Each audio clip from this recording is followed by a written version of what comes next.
Sekarang kita lanjut ke nomor 5B. Tentukanlah jarak antara bidang yang pertama yang ada persamaannya sama bidang yang kedua yang ada persamaannya tersebut. Gimana caranya? Ini sebenarnya ada juga di YouTube.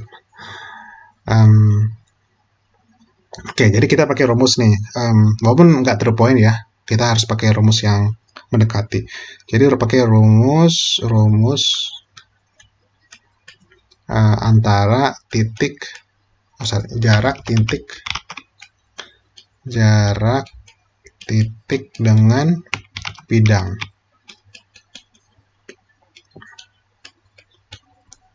Oke, rumusnya itu apa? Rumusnya itu D sama dengan di sini harga mutlak AX0 ditambah BY0 ditambah CZ0 ditambah D terus akar dari kuadrat ditambah B kuadrat tambah C kuadrat. Nampaknya mengerikan rumusnya, tapi sebenarnya enggak juga. Nah, kita cari tahu dulu ya, ini komponennya maksudnya apa aja ya. Jadi ini diketahui misalnya ada bidangnya ya. Nah, bidangnya itu formatnya itu AX ditambah BY ditambah CZ, nah ditambah D. Oke, oh iya, sedikit notice. Kalau si D-nya itu ada di sebelah, D-nya itu ada di sebelah kiri kan, sebelah kiri ruas. Nah, di sebelah kiri sama dengan ya, bukan di kanan ya. Kadang-kadang kalau soal di sebelah kanan nanti harus di kiriin. Nah, terus kalau si X0-nya dan Y0-nya apa? Itu adalah si titiknya ya. Titik yang diketahui. Oke, nah sekarang kalau yang kita punya apa nih? Kita punya, nah kalau di sini ada agak sedikit beda. Kalau di sini kita punya itu ada dua buah bidang ya, bukan titik sama bidang. Tapi kita punya antara bidang ya, ada di bidang 1 sama bidang 2. Dicari si jaraknya. Ini, anggap ini bidang 1 lah ya, ini bidang 2 lah ya. Nah, terus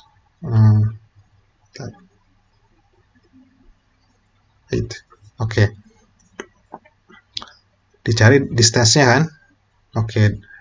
Nah, kita nggak bisa to the point langsung, jadi kita harus cari dulu titik yang di sininya itu berapa. Cari dulu titiknya ya, yang ada di bidang 2, terus dari titik ke bidang yang pertama dicari berapa.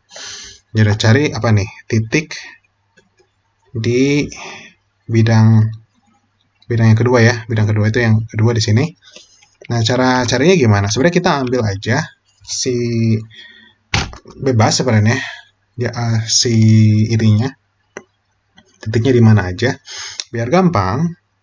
Kan kita punya persamaan apa? 2x min y tambah 5z sama dengan min 1 ya. Nah, kalian ambil aja angka berapapun supaya nanti ambil angka berapapun x atau y atau z-nya supaya nanti ketemu. Jadi contohnya di sini aku ambil x-nya itu 0 sama z-nya itu 0. Nah, kalau aku masukin ke sini, jadi gimana tuh? Jadi di sini jadi 0 min y ditambah 0 sama dengan min 1 kan?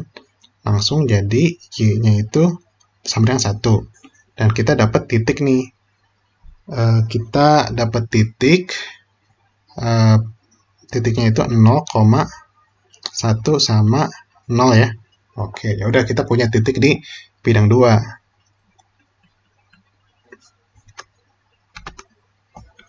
Nah, habis itu ini saya gambar lagi.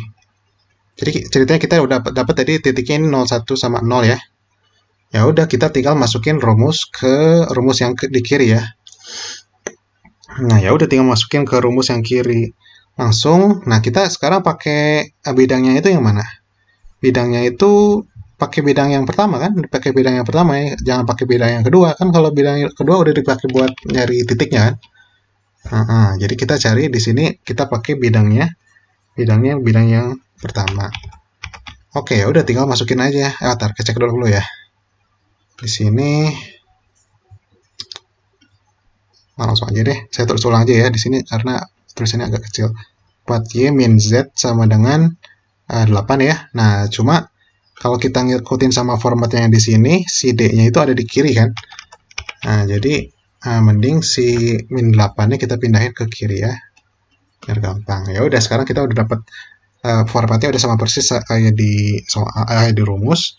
Tinggal masukin aja ya. Jadi D sama dengan harga mutlak apa tuh? A-nya 1 kan kalau dari sini. A-nya 1. 1 dikali titiknya berapa? Titiknya 0. Terus